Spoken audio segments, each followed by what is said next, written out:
किसी राज्य में एक मुनि थे। वे सर्वज्ञ थे। वे एक अच्छे भविष्यवक्ता भी थे।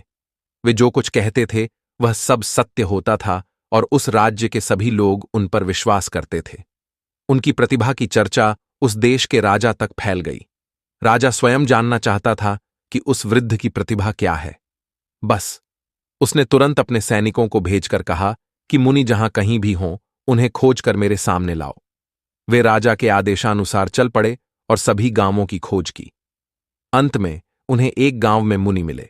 सैनिकों ने उन्हें राज आदेश बताया और उन्हें अपने साथ चलने को कहा। यद्यपि वे सामने से हिचकिचा रहे थे, फिर भी मुनि सैनिकों के साथ राजा के पास गए ताकि राजा का आदेश पलट न जाए। राजा ने मुनि को आदरपूर्वक आमंत्रित किया और सारा आदर सत्कार किया। जब सब कुछ हो गया तो राजा ने कहा, मुनि, हमने आपकी ज्योतिष प्रतिभा के बारे में बहुत कुछ सुना है। अब हमें अपना भविष्य बताना है। उन्होंने कहा। मुनि ने कुछ क्षण सोचा और राजा का भविष्य बताना शुरू कर दिया।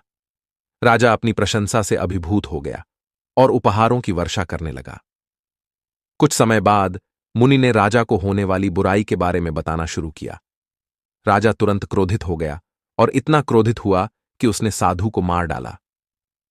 क्या वह अपना भविष्य इतना भयानक बताएगा? उसने सोचा, तुम झूठी ज्योतिष बता रहे हो।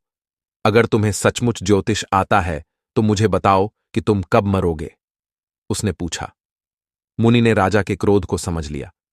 उन्होंने आसन्न खतरे का भी अनुमान लगा लिया। मैं आपके मरने से 1 घंटा पहले मर जाऊंगा प्रभु, उन्होंने समय की भावना के साथ धीरे से कहा। उस शब्द के साथ राजा का क्रोध शांत हो गया। उसे अपनी गलती का एहसास हुआ और उसने आर्षी का सम्मान किया।